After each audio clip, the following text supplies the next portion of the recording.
This time the fish attacked from below.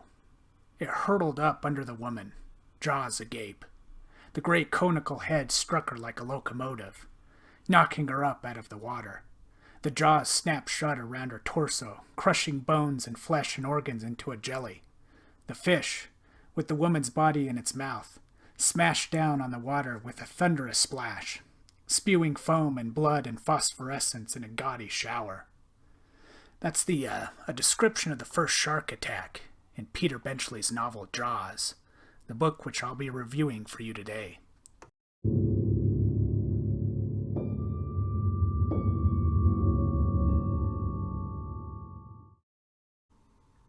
Hey everyone, again this is a book review of Peter Benchley's novel Jaws. To kick this off, I just want to give a little background about the novel and the author. So the novel was published in 1974, comes in at 277 pages. This was the novel that launched Peter Benchley's career. At the time he was he was struggling as a freelance journalist, and he wanted to give it one good try to see if he could really salvage his literary career. And he had been reading some news articles about fishermen in Long Island, and one in particular had caught a 4,550-pound great white shark. And when Benchley read this article, he had thought, wow, what if a shark like that terrorized a community and wouldn't go away? And that was the moment that sparked the idea for the novel, and he wrote it, and eventually the publisher Doubleday bought the idea, and the rest is history, basically. Novel was successful, was on the bestseller list for 44 weeks, and we all know it inspired the blockbuster film directed by Steven Spielberg, which is also the 7th highest grossing film of all time. So I read this novel about 12 years ago for the first time. This was after my high school period. I didn't read any books in high school, and then when I graduated, I decided to read again, and this was the second novel I read. I was a huge fan of the movie since I was a little kid. It's probably my favorite movie of all time, and I wanted to love this novel, man. And when I read it for the first time, I convinced myself that it was the greatest thing since Moby Dick, you know. I just loved it. Well, 12 years later, reading it this week, I realized, there's quite a bit of flaws. It's a flawed novel. There's still some strong points, and I can see why it was what made an inspiring movie. But yeah, there's some weaknesses with the novel. To give you a basic gist of the plot, it's not much different from the movie. Some shark attacks terrorize the community of Amity, obviously, and Chief Brody is enlisted along with oceanographer Matt Hooper and a local fisherman whose name is Quint. They're enlisted to track down and kill this shark. That's basically the main conflict right there. You do have a subplot, in which the mayor, Larry Vagan, is pressuring the chief of police to keep the beaches open. This is because of the more peripheral threat of economic devastation. This community depends on the summer tourism for their economic lives, and if they close the beaches, they'll end up losing all these summer tourists and losing the summer dollars. So you have that subplot going on. The final battle in the novels has some significant differences from the movie. For instance, you remember from the movie, Quint, the shark flops onto the boat's sinking, and Quint ends up falling down into the shark's mouth, and you see him just get bitten up and pulled under. And Brody and eventually Hooper end up surviving. Brody throws the air tank into the shark's mouth, and then he shoots it when the shark's charging at him, and it blows up. It's a spectacular ending in the movie. In the book, it's far less climactic. Hooper ends up dying in the novel. He goes down in the shark cage, and the shark ends up smashing through the cage and bites him in the torso, and he dies. And then what happens is Quint spends a lot of time harpooning the shark, so it's getting all these wounds in it, and it's bleeding, and he ends up attaching a one of the ropes from the harpoons to a cleat on the boat. And eventually he also wounds a rope around the tail of the shark. And he's trying to pull the shark into shore to drown it. And the shark ends up flipping around and it busts up the boat. The boat starts sinking, and Quint gets his foot tangled into the rope that's connected to the shark, and he gets pulled under the water, and he's drowned by the shark. And in that moment, too, as the shark is on the verge of attacking Brody, the shark basically, I understood it, the shark bleeds to death from all the harpoon wounds, and the shark ends up just sinking to the bottom of the ocean. And it's not as exciting as Spielberg's air tank explosion, but I don't know, you could argue that Benchley took on the more realistic direction with the novel. So yeah, those are some significant differences in the final finale of the novel. There's some added subplots in the novel that aren't in the movie.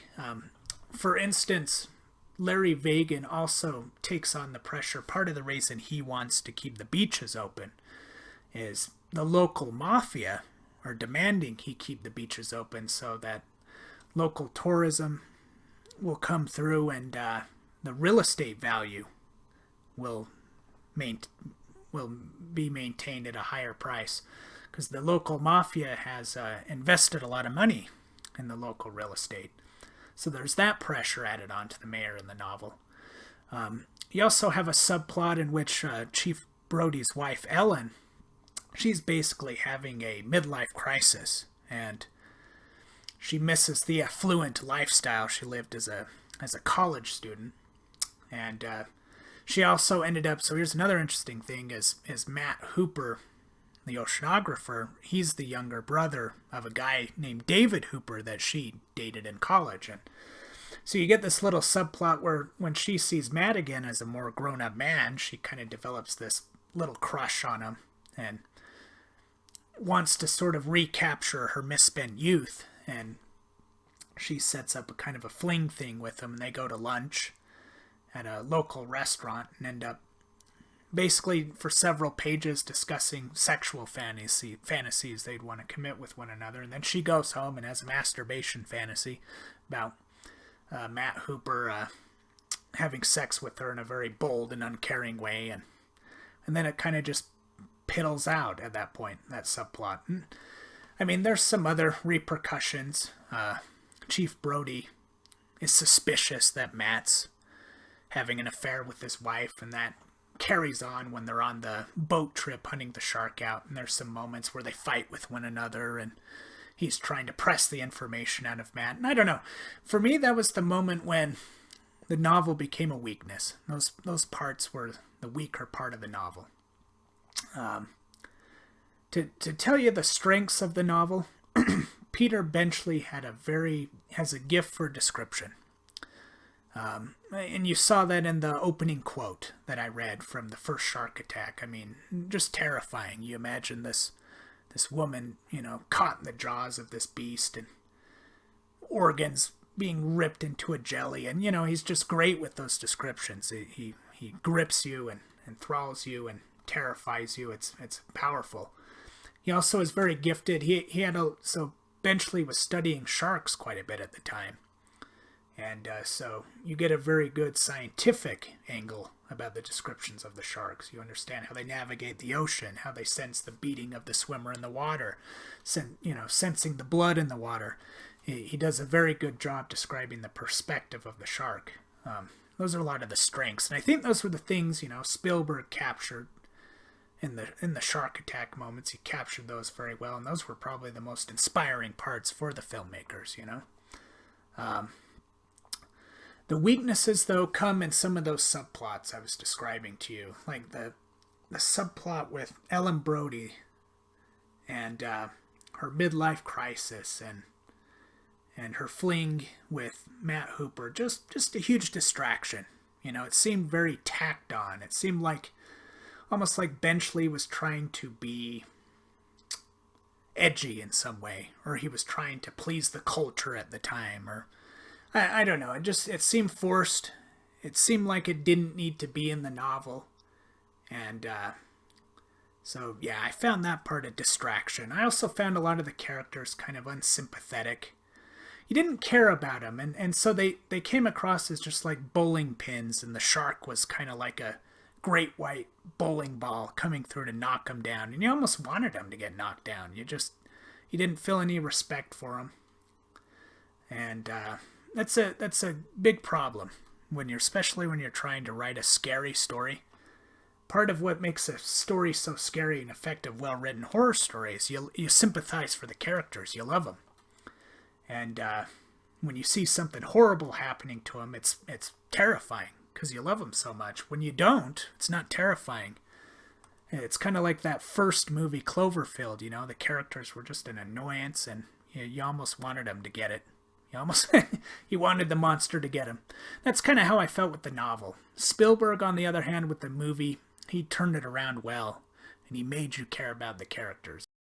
Well, there you have it, guys. That's my book review of Peter Benchley's novel Jaws. Let me know what you think. Please comment below. Maybe you think the novel was a grand masterpiece. If so, tell me about why. Give me your opinion. I'm happy to hear. This is Deathground Writer signing out. See you guys.